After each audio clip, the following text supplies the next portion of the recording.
ಎಲ್ಲರಿಗೂ ನಮಸ್ಕಾರ.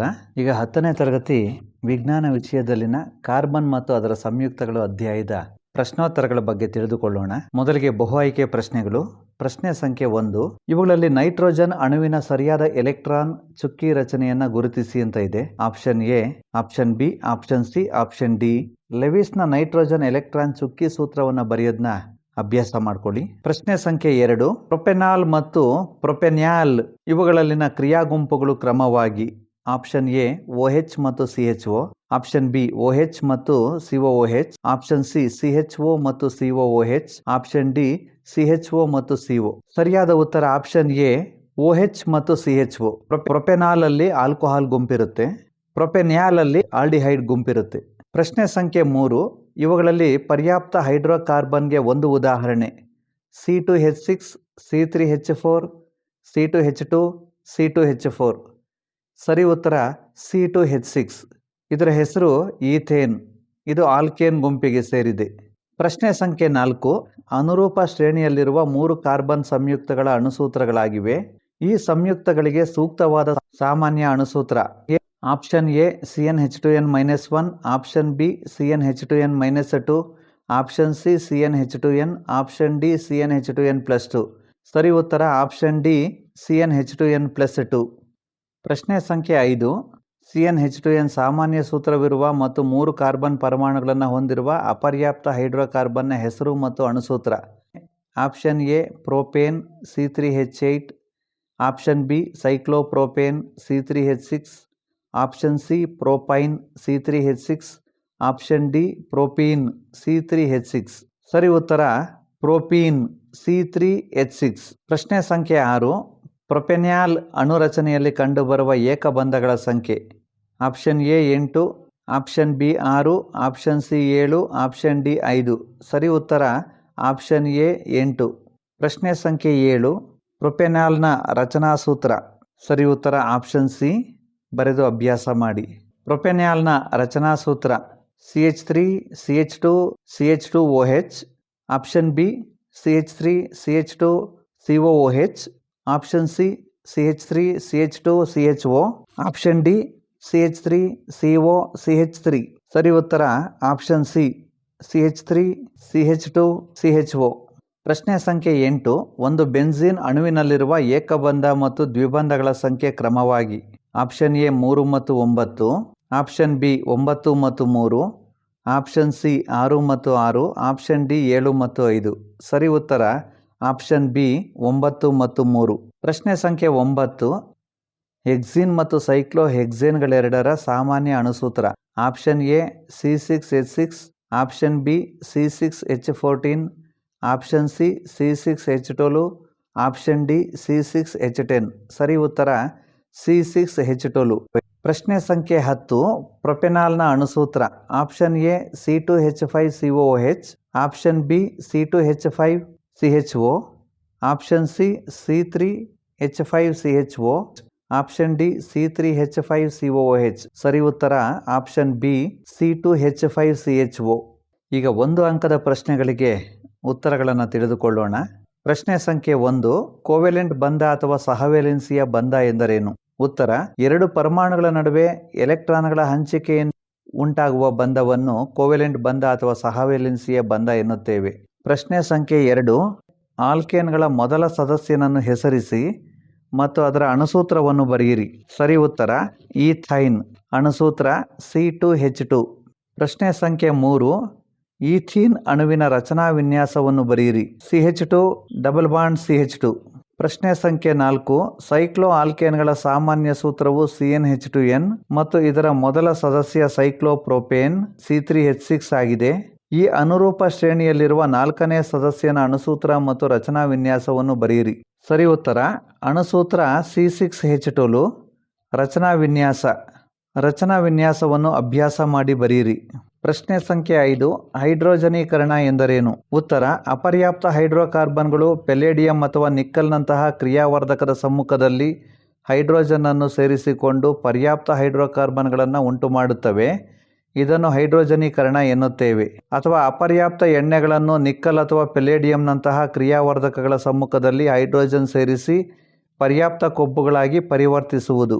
ಅಥವಾ RR C double bond CRR.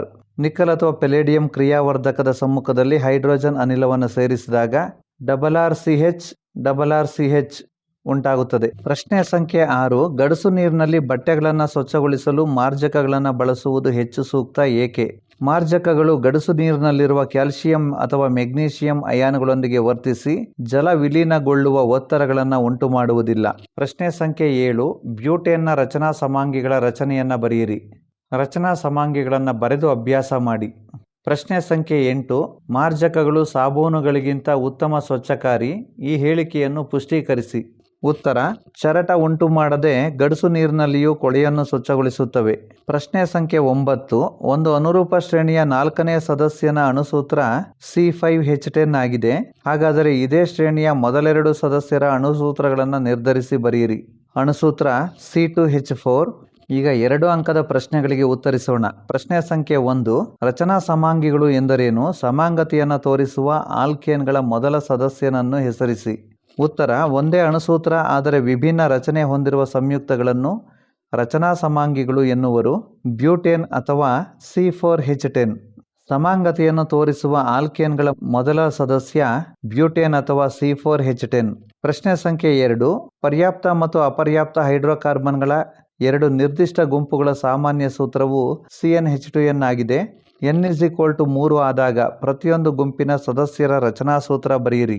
ಪ್ರಶ್ನೆ ಸಂಖ್ಯೆ 3. ಹೈಡ್ರೋಕಾರ್ಬನ್ಗಳಲ್ಲಿ ಆದೇಶನ ಕ್ರಿಯೆಯನ್ನು ಒಂದು ಉದಾಹರಣೆಯೊಂದಿಗೆ ವಿವರಿಸಿ.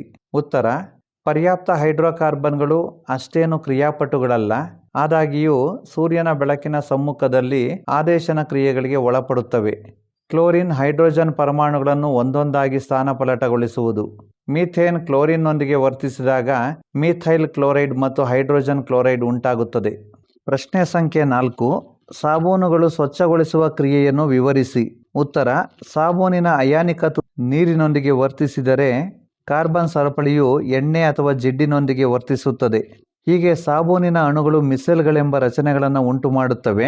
ಸಾಬೂನಿನ ಅಣುಗಳ ಹೈಡ್ರೋಕಾರ್ಬನ್ ತುದಿಯು ಎಣ್ಣೆಯ ಹನಿಯ ಕಡೆಗೆ ಇರುತ್ತದೆ ಹಾಗೂ ಅಯಾನಿಕ ತುದಿಯು ಹೊರಮುಖವಾಗಿರುತ್ತದೆ. ಇದು ನೀರಿನಲ್ಲಿ ಎಮಲ್ಷನ್ ಅನ್ನು ಉಂಟು ಮಾಡುತ್ತದೆ. ಹೀಗೆ ಸಾಬೂನಿನ ಮಿಸೆಲ್ ನೀರಿನಲ್ಲಿ ಕೊಳೆಯನ್ನು ಕಿತ್ತು ಹೊರತೆಗೆಯಲು ಸಹಾಯ ಮಾಡುತ್ತದೆ ಮತ್ತು ಬಟ್ಟೆಯನ್ನು ಸ್ವಚ್ಛಗೊಳಿಸುತ್ತದೆ. ಪ್ರಶ್ನೆ ಸಂಖ್ಯೆ 5. ಸಂಕಲನ ಕ್ರಿಯೆಯನ್ನು ಉದಾಹರಣೆ ಸಹಾಯದಿಂದ ವಿವರಿಸಿ. ಉತ್ತರ: ಅಪರ್ಯಾಪ್ತ ಹೈಡ್ರೋಕಾರ್ಬನ್ಗಳು ಪೆಲ್ಲೇಡಿಯಂ ಅಥವಾ ನಿಕ್ಕಲ್ನಂತಹ ಕ್ರಿಯಾವರ್ಧಕದ ಸಮ್ಮುಖದಲ್ಲಿ ಹೈಡ್ರೋಜನ್ ಅನ್ನು ಸೇರಿಸಿಕೊಂಡು ಪರ್ಯಾಪ್ತ ಹೈಡ್ರೋಕಾರ್ಬನ್ಗಳನ್ನು ಉಂಟು ಮಾಡುತ್ತವೆ. ಉದಾಹರಣೆಗೆ ಸಸ್ಯಜನ್ಯ ಎಣ್ಣೆಗಳ ಹೈಡ್ರೋಜನೀಕರಣ. ಪ್ರಶ್ನೆ ಸಂಖ್ಯೆ 6. C2H6 ಆದೇಶನ ಕ್ರಿಯೆಗೆ ಒಳಪಡುತ್ತದೆ ಆದರೆ ಸಂಕಲನ ಕ್ರಿಯೆಗೆ ಒಳಪಡುವುದಿಲ್ಲ, ಏಕೆ? ಒಂದು ಪರ್ಯಾಪ್ತ ಹೈಡ್ರೋಕಾರ್ಬನ್ ಕಾರ್ಬನ್ ಪರಮಾಣುಗಳ ನಡುವೆಯೇ ಏಕಬಂಧವನ್ನು ಹೊಂದಿದೆ. ಇದು ಅಪರ್ಯಾಪ್ತ ಹೈಡ್ರೋಕಾರ್ಬನ್ ಅಲ್ಲ. ಆದ್ದರಿಂದ ಹೈಡ್ರೋಜನ್ ಪರಮಾಣುಗಳನ್ನು ಸೇರಿಸಲು ಸಾಧ್ಯವಿಲ್ಲ, ಆದರೆ ಸ್ಥಾನಪಲ್ಲಟಗೊಳಿಸಬಹುದು. ಪ್ರಶ್ನೆ ಸಂಖ್ಯೆ 7. ಜೌಗು ಅನಿಲದ ಅಣುಸೂತ್ರ ಮತ್ತು ರಚನಾ ಸೂತ್ರ ಬರೆಯಿರಿ. ಇದನ್ನು ಜೌಗು ಅನಿಲವೆಂದು ಏಕೆ ಕರೆಯುತ್ತಾರೆ? ಉತ್ತರ: ಜೌಗು ಅನಿಲ ಮೀಥೇನ್. ಅಣುಸೂತ್ರ CH4. ರಚನಾ ಸೂತ್ರವನ್ನು ಬರೆದು ಅಭ್ಯಾಸ ಮಾಡಿ. ಜೌಗು ಪ್ರದೇಶಗಳಲ್ಲಿ ಕೆಲವು ಸಸ್ಯಗಳ ವಿಘಟನೆಯಿಂದ ಮೀಥೇನ್ ಉಂಟಾಗುವುದರಿಂದ ಮೀಥೇನ್ ಅನ್ನು ಜೌಗು ಅನಿಲ ಎನ್ನುತ್ತೇವೆ. ಪ್ರಶ್ನೆ ಸಂಖ್ಯೆ 8. ಒಂದು ಅನುರೂಪ ಶ್ರೇಣಿಯಲ್ಲಿರುವ ಹೈಡ್ರೋಕಾರ್ಬನ್ಗಳ ಗುಂಪಿನ ಮೊದಲ ಸದಸ್ಯನ ಅಣುಸೂತ್ರ CH4 ಆಗಿದೆ. 4ನೇ ಸದಸ್ಯನ ಅಣುಸೂತ್ರ ಕಂಡುಹಿಡಿದು ಅದರ 2 ರೀತಿಯ ರಚನಾ ವಿನ್ಯಾಸಗಳನ್ನು ಬರೆಯಿರಿ. ಉತ್ತರವನ್ನು ಬರೆದು ಅಭ್ಯಾಸ ಮಾಡಿ. ಈಗ 3 ಅಂಕದ ಪ್ರಶ್ನೆಗಳಿಗೆ ಉತ್ತರಿಸೋಣ. ಪ್ರಶ್ನೆ ಸಂಖ್ಯೆ 1. ಪರ್ಯಾಪ್ತ ಮತ್ತು ಅಪರ್ಯಾಪ್ತ ಹೈಡ್ರೋಕಾರ್ಬನ್ಗಳಿಗಿರುವ ವ್ಯತ್ಯಾಸಗಳನ್ನು ಬರೆಯಿರಿ. ಕಾರ್ಬನ್ 5 ಪರಮಾಣುಗಳನ್ನು ಹೊಂದಿರುವ ಆಲ್ಕೀನ್ನ ಅಣುಸೂತ್ರ ಮತ್ತು ರಚನಾ ಸೂತ್ರವನ್ನು ಬರೆಯಿರಿ. ಉತ್ತರ: ಪರ್ಯಾಪ್ತ ಕಾರ್ಬನ್ ಪರಮಾಣುವಿನ ಎಲ್ಲ ವೇಲೆನ್ಸಿಗಳು ಏಕಬಂಧದಿಂದ ಸಂತೃಪ್ತಗೊಂಡಿರುವ ಕಾರ್ಬನ್ ಸಂಯುಕ್ತಗಳನ್ನು ಪರ್ಯಾಪ್ತ ಹೈಡ್ರೋಕಾರ್ಬನ್ ಸಂಯುಕ್ತಗಳೆನ್ನುತ್ತೇವೆ. ಅಪರ್ಯಾಪ್ತ ಹೈಡ್ರೋಕಾರ್ಬನ್ಗಳು ಕಾರ್ಬನ್ ಪರಮಾಣುಗಳ ನಡುವೆ ದ್ವಿಬಂಧ ಅಥವಾ ತ್ರಿಬಂಧ ಹೊಂದಿರುವ ಇಂತಹ ಕಾರ್ಬನ್ ಸಂಯುಕ್ತಗಳನ್ನು ಅಪರ್ಯಾಪ್ತ ಹೈಡ್ರೋಕಾರ್ಬನ್ ಸಂಯುಕ್ತಗಳು ಎನ್ನುತ್ತೇವೆ.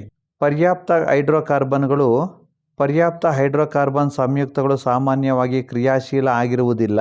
ಅಪರ್ಯಾಪ್ತ ಹೈಡ್ರೋಕಾರ್ಬನ್ಗಳು ಹೆಚ್ಚು ಕ್ರಿಯಾಶೀಲವಾಗಿವೆ. ಕಾರ್ಬನ್ 5 ಪರಮಾಣುಗಳನ್ನು ಹೊಂದಿರುವ ಆಲ್ಕೀನ್ನ ಅಣುಸೂತ್ರ C5H10. ಇದರ ರಚನಾ ಸೂತ್ರ CH2 double bond CH, CH2, CH2, CH3. ಪ್ರಶ್ನೆ ಸಂಖ್ಯೆ 2. ಕಾರ್ಬನ್ ಪರಮಾಣುವು C4- ಆನಯಾನ್ ಅನ್ನು ಮತ್ತು C4+ ಕ್ಯಾಟಯಾನ್ ಅನ್ನು ಉಂಟು ಮಾಡುವುದಿಲ್ಲ ಏಕೆ? ಎಥನಾಲ್ ಅನ್ನು ಎಥನೋಯಿಕ್ ಆಮ್ಲವಾಗಿ ಹೇಗೆ ಪರಿವರ್ತಿಸಬಹುದು? ಉತ್ತರ: ಕಾರ್ಬನ್ 4 ಎಲೆಕ್ಟ್ರಾನ್ಗಳನ್ನು ಪಡೆದುಕೊಳ್ಳುವಂತಾದರೆ 6 ಪ್ರೋಟಾನ್ಗಳಿರುವ ಬೀಜ ಕೇಂದ್ರ 10 ಎಲೆಕ್ಟ್ರಾನ್ಗಳನ್ನು ಹಿಡಿದಿಟ್ಟುಕೊಳ್ಳುವುದು, ಅಂದರೆ 4 ಹೆಚ್ಚುವರಿ ಎಲೆಕ್ಟ್ರಾನ್ಗಳನ್ನು ಹಿಡಿದಿಟ್ಟುಕೊಳ್ಳುವುದು ಕಷ್ಟವಾಗಬಹುದು. ಕಾರ್ಬನ್ ಪರಮಾಣು 4 ಎಲೆಕ್ಟ್ರಾನ್ಗಳನ್ನು ಕಳೆದುಕೊಳ್ಳುವಂತಾದರೆ ಕಾರ್ಬನ್ನಿಂದ 4 ಎಲೆಕ್ಟ್ರಾನ್ಗಳನ್ನು ಹೊರತೆಗೆಯಲು ಹೆಚ್ಚಿನ ಪ್ರಮಾಣದ ಶಕ್ತಿಯ ಅವಶ್ಯಕತೆ ಇದೆ. ಇದರಿಂದ ಬೀಜ ಕೇಂದ್ರದಲ್ಲಿ 6 ಪ್ರೋಟಾನ್ಗಳ ಕಾರ್ಬನ್ ಕೇವಲ 2 ಎಲೆಕ್ಟ್ರಾನ್ಗಳೊಂದಿಗೆ ಉಳಿಯುತ್ತದೆ. ಪ್ರಶ್ನೆ ಸಂಖ್ಯೆ 3. ಸಂಕಲನ ಮತ್ತು ಆದೇಶನ ಕ್ರಿಯೆಗಳನ್ನು ಉದಾಹರಣೆಗಳ ಸಹಾಯದಿಂದ ವಿವರಿಸಿ. C2H6 ಆದೇಶನ ಕ್ರಿಯೆಗೆ ಒಳಪಡುತ್ತದೆ, ಆದರೆ ಸಂಕಲನ ಕ್ರಿಯೆಗೆ ಒಳಪಡುವುದಿಲ್ಲ ಏಕೆ? ಉತ್ತರ: ಅಪರ್ಯಾಪ್ತ ಹೈಡ್ರೋಕಾರ್ಬನ್ಗಳು ಕ್ರಿಯಾವರ್ಧಕಗಳ ಸಮ್ಮುಖದಲ್ಲಿ ಹೈಡ್ರೋಜನ್ ಪರಮಾಣುಗಳನ್ನು ಸೇರಿಸಿಕೊಂಡು ಪರ್ಯಾಪ್ತ ಹೈಡ್ರೋಕಾರ್ಬನ್ಗಳನ್ನು ಉಂಟು ಮಾಡುತ್ತವೆ. ಉದಾಹರಣೆಗೆ ಎಣ್ಣೆಗಳ ಹೈಡ್ರೋಜನೀಕರಣ ಅಥವಾ ಜಲಜನಕೀಕರಣ, ಅಥವಾ ಆಲ್ಕೀನ್ಗಳು ಅಥವಾ ಆಲ್ಕೈನ್ಗಳು ಜಲಜನಕವನ್ನು ಸಂಕರಿಸಿಕೊಂಡು ಪರ್ಯಾಪ್ತಗೊಳ್ಳುವ ಕ್ರಿಯೆಗಳು. ಸೂರ್ಯನ ಬೆಳಕಿನ ಸಮ್ಮುಖದಲ್ಲಿ ಯಾವುದಾದರೂ ಒಂದು ಕಾರ್ಬನ್ ಸಂಯುಕ್ತದಲ್ಲಿರುವ ಹೈಡ್ರೋಜನ್ ಪರಮಾಣುಗಳನ್ನು ಇತರ ಪರಮಾಣುಗಳಿಂದ ಸ್ಥಾನಪಲ್ಲಟಗೊಳಿಸುವ ಕ್ರಿಯೆಗೆ ಆದೇಶನ ಕ್ರಿಯೆ ಎನ್ನುತ್ತೇವೆ. ಉದಾಹರಣೆಗೆ ಸೂರ್ಯನ ಬೆಳಕಿನ ಸಮ್ಮುಖದಲ್ಲಿ ಮೀಥೇನ್ನಲ್ಲಿರುವ ಹೈಡ್ರೋಜನ್ ಪರಮಾಣುಗಳು ಕ್ಲೋರಿನ್ ಪರಮಾಣುಗಳಿಂದ ಸ್ಥಾನಪಲ್ಲಟಗೊಳ್ಳುವುದು, ಅಥವಾ CH4+Cl2 give rise to CH3Cl+HCl. C2H6 ಒಂದು ಪರ್ಯಾಪ್ತ ಹೈಡ್ರೋಕಾರ್ಬನ್ ಅಥವಾ ಕಾರ್ಬನ್ ಪರಮಾಣುಗಳ ನಡುವೆ ಏಕಬಂಧವನ್ನು ಹೊಂದಿದೆ. ಇದು ಅಪರ್ಯಾಪ್ತ ಹೈಡ್ರೋಕಾರ್ಬನ್ ಅಲ್ಲ, ಆದ್ದರಿಂದ ಹೈಡ್ರೋಜನ್ ಪರಮಾಣುಗಳನ್ನು ಸೇರಿಸಲು ಸಾಧ್ಯವಿಲ್ಲ, ಆದರೆ ಸ್ಥಾನಪಲ್ಲಟಗೊಳಿಸಬಹುದು. ಸಾಬೂನು ಬಟ್ಟೆಯನ್ನು ಹೇಗೆ ಸ್ವಚ್ಛಗೊಳಿಸುತ್ತದೆ? ವಿವರಿಸಿ. ಗಡಸು ನೀರಿನಲ್ಲಿ ಬಟ್ಟೆ ಸ್ವಚ್ಛಗೊಳಿಸಲು ಹೆಚ್ಚು ಪ್ರಮಾಣದ ಸಾಬೂನು ಬೇಕಾಗುತ್ತದೆ ಏಕೆ? ಉತ್ತರ: ಈ ಸಾಬೂನಿನ ಅಣುಗಳು ಉದ್ದ ಸರಪಳಿಯ ಕಾರ್ಬಾಕ್ಸಿಲಿಕ್ ಆಮ್ಲಗಳ ಸೋಡಿಯಂ ಅಥವಾ ಪೊಟ್ಯಾಷಿಯಂ ಲವಣಗಳು. ಸಾಬೂನಿನ ಅಯಾನಿಕ ತುದಿ ನೀರಿನೊಂದಿಗೆ ವರ್ತಿಸಿದರೆ ಕಾರ್ಬನ್ ಸರಪಳಿ ಎಣ್ಣೆಯೊಂದಿಗೆ ವರ್ತಿಸುತ್ತದೆ. ಹೀಗೆ ಸಾಬೂನಿನ ಅಣುಗಳು ಮಿಸೆಲ್ಗಳೆಂಬ ರಚನೆಗಳನ್ನು ಉಂಟು ಮಾಡುತ್ತವೆ. ಸಾಬೂನಿನ ಮಿಸೆಲ್ ನೀರಿನಲ್ಲಿ ಕೊಳೆಯನ್ನು ಕಿತ್ತು ಹೊರತೆಗೆಯಲು ಸಹಾಯ ಮಾಡುತ್ತದೆ ಮತ್ತು ನಾವು ನಮ್ಮ ಬಟ್ಟೆಗಳನ್ನು ಸ್ವಚ್ಛವಾಗಿ ತೊಳೆಯಬಹುದು. ಗಡಸು ನೀರಿನಲ್ಲಿರುವ ಕ್ಯಾಲ್ಸಿಯಂ ಮತ್ತು ಮೆಗ್ನೀಷಿಯಂ ಲವಣಗಳ ಜೊತೆ ಸಾಬೂನು ವರ್ತಿಸಿ ನೀರಿನಲ್ಲಿ ವಿಲೀನವಾಗದ ಕಲ್ಮಶವನ್ನು, ಅಂದರೆ ಕೊಳೆಯನ್ನು ಉಂಟು ಮಾಡುತ್ತದೆ. ಆದ್ದರಿಂದ ಬಟ್ಟೆಯನ್ನು ಗಡಸು ನೀರಿನಲ್ಲಿ ಸ್ವಚ್ಛಗೊಳಿಸಲು ಹೆಚ್ಚಿನ ಪ್ರಮಾಣದ ಸಾಬೂನು ಬೇಕಾಗುತ್ತದೆ. ಪ್ರಶ್ನೆ ಸಂಖ್ಯೆ 5. ಅನುರೂಪ ಶ್ರೇಣಿ ಎಂದರೇನು? ಒಂದು ಉದಾಹರಣೆಯೊಂದಿಗೆ ವಿವರಿಸಿ. ಉತ್ತರ: ಒಂದೇ ಕ್ರಿಯಾ ಗುಂಪು ಕಾರ್ಬನ್ ಸರಪಳಿಯಲ್ಲಿನ ಹೈಡ್ರೋಜನ್ ಅನ್ನು ಸ್ಥಾನಪಲ್ಲಟಗೊಳಿಸುವ ಸಂಯುಕ್ತಗಳ ಸರಣಿಯನ್ನು ಅನುರೂಪ ಶ್ರೇಣಿಗಳು ಎನ್ನುವರು. ಆಲಿಫ್ಯಾಟಿಕ್ ಹೈಡ್ರೋಕಾರ್ಬನ್ಗಳಲ್ಲಿ ಆಲ್ಕೀನ್, ಆಲ್ಕೇನ್ ಮತ್ತು ಆಲ್ಕೈನ್ 3 ವರ್ಗಗಳಲ್ಲಿಯೂ ಅನುರೂಪ ಶ್ರೇಣಿಗಳು ಇವೆ. ಉದಾಹರಣೆ: ಆಲ್ಕೇನ್ಗಳ ಕ್ರಮಾನುಗತ ಸಂಯುಕ್ತಗಳ ಅಣುಸೂತ್ರವನ್ನು ಗಮನಿಸಿದರೆ CH4 ಮತ್ತು C2H6 ಇವುಗಳು ಒಂದು CH2 ಘಟಕ ವ್ಯತ್ಯಾಸ ಹೊಂದಿವೆ. C2H6 ಮತ್ತು C3H8 ಇವುಗಳು ಒಂದು CH2 ಘಟಕ ವ್ಯತ್ಯಾಸ ಹೊಂದಿವೆ. C2H6 ಮತ್ತು C3H8 ಇವುಗಳು ಒಂದು CH2 ಘಟಕ ವ್ಯತ್ಯಾಸ ಹೊಂದಿವೆ. ಪ್ರಶ್ನೆ ಸಂಖ್ಯೆ 6. ಉಪಪ್ರಶ್ನೆ ಎ. ಕಾರ್ಬನ್ ಸಂಯುಕ್ತಗಳಲ್ಲಿ ಅಪರ್ಯಾಪ್ತ ಹೈಡ್ರೋಕಾರ್ಬನ್ಗಳನ್ನು ಗುರುತಿಸಿ ಮತ್ತು ಅವುಗಳ ರಚನಾ ವಿನ್ಯಾಸವನ್ನು ಬರೆಯಿರಿ. C6H6, C5H12, C2H5OH, C2H2. ಪ್ರಶ್ನೆ ಬಿ. ಎಸ್ಟರೀಕರಣ ಮತ್ತು ಸಾಬೂನೀಕರಣ ಕ್ರಿಯೆಗಳ ನಡುವಿನ ವ್ಯತ್ಯಾಸಗಳನ್ನು ಬರೆಯಿರಿ. ಅಥವಾ ಪ್ರಶ್ನೆ ಎ. ಆಕ್ಸಿಜನ್ ಅಣುವಿನ ಎಲೆಕ್ಟ್ರಾನ್ ಚುಕ್ಕಿ ರಚನೆಯನ್ನು ಬರೆಯಿರಿ. ಪ್ರಶ್ನೆ ಬಿ. ಕಾರ್ಬನ್ ಪರಮಾಣುವು C4- ಅಯಾನ್ ಅನ್ನು ಮತ್ತು C4+ ಕ್ಯಾಟಯಾನ್ ಅನ್ನು ಉಂಟು ಮಾಡುವುದಿಲ್ಲ ಏಕೆ? ಅಪರ್ಯಾಪ್ತ hydrocarbon C6H6 benzene, C2H2 ethene, CH⋯CH. ಎಸ್ಟರೀಕರಣ C4- ಆನಯನ್ ಅನ್ನು ಉಂಟು ಮಾಡುವುದಿಲ್ಲ, ಏಕೆಂದರೆ 6 ಪ್ರೋಟಾನ್ಗಳಿರುವ ಬೀಜ ಕೇಂದ್ರವು 10 ಎಲೆಕ್ಟ್ರಾನ್ಗಳನ್ನು ಹಿಡಿದಿಟ್ಟುಕೊಳ್ಳುವುದು ಕಷ್ಟ. C4+ ಕ್ಯಾಟಯಾನ್ ಅನ್ನು ಉಂಟು ಮಾಡುವುದಿಲ್ಲ, ಏಕೆಂದರೆ 4 ಎಲೆಕ್ಟ್ರಾನ್ಗಳನ್ನು ಹೊರತೆಗೆಯಲು ಹೆಚ್ಚಿನ ಪ್ರಮಾಣದ ಶಕ್ತಿಯ ಅವಶ್ಯಕತೆ ಇದೆ. ಇದರಿಂದ 6 ಪ್ರೋಟಾನ್ಗಳುಳ್ಳ ಕಾರ್ಬನ್ ಕೇವಲ 2 ಎಲೆಕ್ಟ್ರಾನ್ಗಳೊಂದಿಗೆ ಉಳಿಯುತ್ತದೆ. ಪ್ರಶ್ನೆ ಸಂಖ್ಯೆ 7. ಅಪರ್ಯಾಪ್ತ ಕಾರ್ಬನ್ ಸಂಯುಕ್ತವನ್ನು ಪರ್ಯಾಪ್ತ ಕಾರ್ಬನ್ ಸಂಯುಕ್ತವನ್ನಾಗಿ ಪರಿವರ್ತಿಸುವ ರಾಸಾಯನಿಕ ಕ್ರಿಯೆಯನ್ನು ಕೆಳಗೆ ನೀಡಿರುವ ಅಪೂರ್ಣ ಸಮೀಕರಣವು ಪ್ರತಿನಿಧಿಸುತ್ತದೆ. CH2 ಉಪಪ್ರಶ್ನೆ 1. ಸಮೀಕರಣ ಪೂರ್ತಿಗೊಳಿಸಿ. ಉಪಪ್ರಶ್ನೆ 2. ಅನಿಲ ಮತ್ತು Y ವಸ್ತುವನ್ನು ಹೆಸರಿಸಿ. ಉಪಪ್ರಶ್ನೆ 3. ಈ ಕ್ರಿಯೆಯ ಅಂತಿಮ ಉತ್ಪನ್ನವು ಸೂರ್ಯನ ಬೆಳಕಿನಲ್ಲಿ ಕ್ಲೋರಿನ್ನೊಂದಿಗೆ ವರ್ತಿಸಿದಾಗ ಏನಾಗುತ್ತದೆ? CH2 give rise to CH3CH3. X hydrogen, Y nickel ಅಥವಾ ಪೆಲೇಡಿಯಂ. ಆದೇಶನ ಕ್ರಿಯೆಗೆ ಒಳಪಡುತ್ತದೆ. ಕ್ಲೋರಿನ್ ಹೈಡ್ರೋಜನ್ ಪರಮಾಣುಗಳನ್ನು ಒಂದೊಂದಾಗಿ ಸ್ಥಾನಪಲ್ಲಟಗೊಳಿಸುತ್ತದೆ. ಪ್ರಶ್ನೆ ಸಂಖ್ಯೆ 8. ಉಪಪ್ರಶ್ನೆ ಎ. ಕಾರ್ಬನ್ ಪರಮಾಣುವು C4+ ಅಥವಾ C4- ಅಯಾನ್ಗಳನ್ನು ಉಂಟು ಮಾಡಲು ಸಾಧ್ಯವಿಲ್ಲ, ಏಕೆ? 4 ಎಲೆಕ್ಟ್ರಾನ್ಗಳನ್ನು ಪಡೆದುಕೊಂಡು C4- ಆಗಲು ಸಾಧ್ಯವಿಲ್ಲ, ಏಕೆಂದರೆ 6 ಪ್ರೋಟಾನ್ಗಳಿರುವ ಬೀಜ ಕೇಂದ್ರವು 10 ಎಲೆಕ್ಟ್ರಾನ್ಗಳನ್ನು ಹಿಡಿದಿಟ್ಟುಕೊಳ್ಳುವುದು ಕಷ್ಟ. 4 ಎಲೆಕ್ಟ್ರಾನ್ಗಳನ್ನು ಕಳೆದುಕೊಂಡು C4+ ಆಗಲು ಸಾಧ್ಯವಿಲ್ಲ, ಏಕೆಂದರೆ ಕಾರ್ಬನ್ನಿಂದ 4 ಎಲೆಕ್ಟ್ರಾನ್ಗಳನ್ನು ಹೊರತೆಗೆಯಲು ಹೆಚ್ಚಿನ ಶಕ್ತಿಯ ಅಗತ್ಯವಿದೆ. ಮೀಥೇನ್ನ ಎಲೆಕ್ಟ್ರಾನ್ ಚುಕ್ಕಿ ರಚನೆಯನ್ನು ಬರೆಯಿರಿ. ಲೆವಿಸ್ ಎಲೆಕ್ಟ್ರಾನ್ ಚುಕ್ಕಿ ಸೂತ್ರವನ್ನು ಅಭ್ಯಾಸ ಮಾಡಿ. ಉಪಪ್ರಶ್ನೆ ಎ. ಸಾಬೂನು ಸ್ವಚ್ಛಗೊಳಿಸುವ ಕ್ರಿಯೆಯಲ್ಲಿ ಮಿಸೆಲ್ಗಳು ಹೇಗೆ ಉಂಟಾಗುತ್ತವೆ? ಸಾಬೂನಿನ ಅಯಾನಿಕ ತುದಿ ನೀರಿನೊಂದಿಗೆ ಮತ್ತು ಕಾರ್ಬನ್ ಸರಪಳಿಯು ಕೊಳೆಯೊಂದಿಗೆ ವರ್ತಿಸಿ ಮಿಸೆಲ್ಗಳು ಉಂಟುಮಾಡುತ್ತವೆ. ಉಪಪ್ರಶ್ನೆ ಬಿ. ನೀರಿನ ಗಡಸುತನಕ್ಕೆ ಕಾರಣವಾದ ಲವಣಗಳು ಯಾವುವು? ಮಾರ್ಜಕಗಳು ಗಡಸು ನೀರಿನಲ್ಲಿಯೂ ಪರಿಣಾಮಕಾರಿ, ಏಕೆ? ನೀರಿನ ಗಡಸುತನಕ್ಕೆ ಕಾರಣವಾದ ಲವಣಗಳು ಕ್ಯಾಲ್ಸಿಯಂ ಮತ್ತು ಮೆಗ್ನೀಷಿಯಂ ಲವಣಗಳು. ಮಾರ್ಜಕಗಳು ಗಡಸು ನೀರಿನ ಕ್ಯಾಲ್ಸಿಯಂ ಮತ್ತು ಮೆಗ್ನೀಷಿಯಂ ಅಯಾನುಗಳೊಂದಿಗೆ ಜಲ ವಿಲೀನಗೊಳ್ಳದ ಒತ್ತಡಗಳನ್ನು ಉಂಟು ಮಾಡುವುದಿಲ್ಲ. ಪ್ರಶ್ನೆ ಸಂಖ್ಯೆ 9. ಉಪಪ್ರಶ್ನೆ ಎ. ಅನುರೂಪ ಶ್ರೇಣಿಯ ಮೊದಲ ಸದಸ್ಯನ ಅಣುಸೂತ್ರವು C2H2 ಆಗಿದೆ. ಈ ಸರಣಿಯ ಮುಂದಿನ 2 ಸದಸ್ಯರ ಅಣುಸೂತ್ರ ಮತ್ತು ಹೆಸರುಗಳನ್ನು ಬರೆಯಿರಿ. C3H4 ಪ್ರೊಪೈನ್, C4H6 butyne. ಉಪಪ್ರಶ್ನೆ ಬಿ. ಸಾಮಾನ್ಯವಾಗಿ ಸಸ್ಯಜನ್ಯ ಎಣ್ಣೆಗಳನ್ನು ಹೈಡ್ರೋಜನೀಕರಣಕ್ಕೆ ಒಳಪಡಿಸುವರು. ಉತ್ತರ: ಸಸ್ಯಜನ್ಯ ಎಣ್ಣೆಗಳ ಸಂಗ್ರಹಯೋಗ್ಯ ಅವಧಿಯನ್ನು ಹೆಚ್ಚಿಸಲು, ಅಥವಾ ಎಣ್ಣೆಗಳು ಉತ್ಕರ್ಷಣೆ ಹೊಂದುವುದನ್ನು ತಡೆಯಲು, ಅಥವಾ ಕಮಟುವಿಕೆಯನ್ನು ತಡೆಯಲು. ಈಗ 4 ಅಂಕದ ಪ್ರಶ್ನೆಗಳಿಗೆ ಉತ್ತರಗಳನ್ನು ತಿಳಿಯೋಣ. ಪ್ರಶ್ನೆ ಸಂಖ್ಯೆ 1. ಉಪಪ್ರಶ್ನೆ ಎ. ಕ್ರಿಯಾ ಗುಂಪುಗಳು ಎಂದರೇನು? ಈಥೇನ್ನ ಒಂದು ಹೈಡ್ರೋಜನ್ ಪರಮಾಣುವನ್ನು CHO ಗುಂಪಿನಿಂದ ಪಲ್ಲಟಗೊಳಿಸಿದಾಗ ದೊರೆಯುವ ಸಂಯುಕ್ತದ ರಚನಾ ಸೂತ್ರವನ್ನು ಬರೆಯಿರಿ. ಉತ್ತರ: ಹೈಡ್ರೋಕಾರ್ಬನ್ ಸಂಯುಕ್ತಗಳಲ್ಲಿ ಹೈಡ್ರೋಜನ್ ಅಣುವನ್ನು ವಿಶಿಷ್ಟ ಗುಣಗಳಿಗೆ ಕಾರಣವಾದ ನಿರ್ದಿಷ್ಟ ಪರಮಾಣು ಗುಂಪುಗಳು ಸ್ಥಾನಪಲ್ಲಟಗೊಳಿಸಿದರೆ ಅಂತಹ ನಿರ್ದಿಷ್ಟ ಪರಮಾಣು ಗುಂಪುಗಳಿಗೆ ಕ್ರಿಯಾ ಗುಂಪುಗಳು ಎನ್ನುತ್ತೇವೆ. ಈಥೇನ್ನ ಒಂದು ಹೈಡ್ರೋಜನ್ ಪರಮಾಣುವನ್ನು CHO ಗುಂಪಿನಿಂದ ಪಲ್ಲಟಗೊಳಿಸಿದಾಗ ದೊರೆಯುವ ಸಂಯುಕ್ತದ ರಚನಾ ಸೂತ್ರ ಪ್ರೊಪೆನ್ಯಾಲ್, CH3 CH2 CHO. ಉಪಪ್ರಶ್ನೆ ಬಿ. ಮೀಥೇನ್ ಮತ್ತು ಕ್ಲೋರಿನ್ಗಳ ಮಿಶ್ರಣವನ್ನು ನೇರಳಾತೀತ ವಿಕಿರಣಕ್ಕೆ ಒಡ್ಡಿದಾಗ ಟೆಟ್ರಾಕ್ಲೋರೋಮೀಥೇನ್ ಉತ್ಪತ್ತಿಯಾಗುವವರೆಗಿನ 4 ರಾಸಾಯನಿಕ ಕ್ರಿಯೆಗಳ ಸರಿದೂಗಿಸಿದ ರಾಸಾಯನಿಕ ಸಮೀಕರಣಗಳನ್ನು ಬರೆಯಿರಿ. ಉತ್ತರ: ಮೀಥೇನ್ ಮತ್ತು ಕ್ಲೋರಿನ್ಗಳ ಮಿಶ್ರಣವನ್ನು ನೇರಳಾತೀತ ವಿಕಿರಣಕ್ಕೆ ಒಡ್ಡಿದಾಗ ಟೆಟ್ರಾಕ್ಲೋರೋಮೀಥೇನ್ ಉತ್ಪತ್ತಿಯಾಗುವವರೆಗಿನ 4 ರಾಸಾಯನಿಕ ಕ್ರಿಯೆಗಳ ಸಮೀಕರಣಗಳು: CH4+Cl give rise to CH3Cl+H2, CH4+Cl give rise to CH3Cl2+H2, CH4+Cl give rise to CHCl3+H2, CH4+Cl give rise to CCl4+H2. ಪ್ರಶ್ನೆ ಸಂಖ್ಯೆ 2. ರಚನಾ ಸಮಾಂಗಿಗಳು ಎಂದರೇನು? ಬ್ಯೂಟೇನ್ ಅಣುವಿನ 2 ರಚನೆಗಳನ್ನು ಬರೆಯಿರಿ. ಆಲ್ಕೋಹಾಲ್ ಮತ್ತು ಕಾರ್ಬಾಕ್ಸಿಲಿಕ್ ಆಮ್ಲದ ನಡುವಿನ ವ್ಯತ್ಯಾಸವನ್ನು ಪ್ರಾಯೋಗಿಕವಾಗಿ ಹೇಗೆ ಪತ್ತೆ ಹಚ್ಚುವಿರಿ? ಉತ್ತರ: ಒಂದೇ ಅಣುಸೂತ್ರ ಆದರೆ ವಿಭಿನ್ನ ರಚನೆ ಹೊಂದಿರುವ ಸಂಯುಕ್ತಗಳನ್ನು ರಚನಾ ಸಮಾಂಗಿಗಳು ಎನ್ನುತ್ತೇವೆ. ಬ್ಯೂಟೇನ್ನ 2 ಸಮಾಂಗಿಗಳು ಸಾಮಾನ್ಯ ಬ್ಯೂಟೇನ್ ಮತ್ತು ಐಸೋಬ್ಯೂಟೇನ್. ಅವುಗಳ ರಚನಾ ವಿನ್ಯಾಸವನ್ನು ಅಭ್ಯಾಸ ಮಾಡಿರಿ. ಕಾರ್ಬಾಕ್ಸಿಲಿಕ್ ಆಮ್ಲ. ಆಲ್ಕೋಹಾಲ್ ಮತ್ತು ಕಾರ್ಬಾಕ್ಸಿಲಿಕ್ ಆಮ್ಲದ ನಡುವಿನ ವ್ಯತ್ಯಾಸವನ್ನು ಪ್ರಾಯೋಗಿಕವಾಗಿ ಹೇಗೆ ಪತ್ತೆ ಹಚ್ಚುವಿರಿ? ಕಾರ್ಬಾಕ್ಸಿಲಿಕ್ ಆಮ್ಲ ಕಾರ್ಬೊನೇಟ್ಗಳು ಮತ್ತು ಹೈಡ್ರೋಜನ್ ಕಾರ್ಬೊನೇಟ್ಗಳೊಂದಿಗೆ ವರ್ತಿಸಿ ಲವಣ, ಕಾರ್ಬನ್ ಡೈಆಕ್ಸೈಡ್ ಮತ್ತು ನೀರನ್ನು ಉತ್ಪತ್ತಿ ಮಾಡುತ್ತದೆ. ಆಲ್ಕೋಹಾಲ್ ಕಾರ್ಬೊನೇಟ್ ಮತ್ತು ಹೈಡ್ರೋಜನ್ ಕಾರ್ಬೊನೇಟ್ಗಳೊಂದಿಗೆ ವರ್ತಿಸುವುದಿಲ್ಲ. ಪ್ರಶ್ನೆ ಸಂಖ್ಯೆ 3. ಉಪಪ್ರಶ್ನೆ ಎ.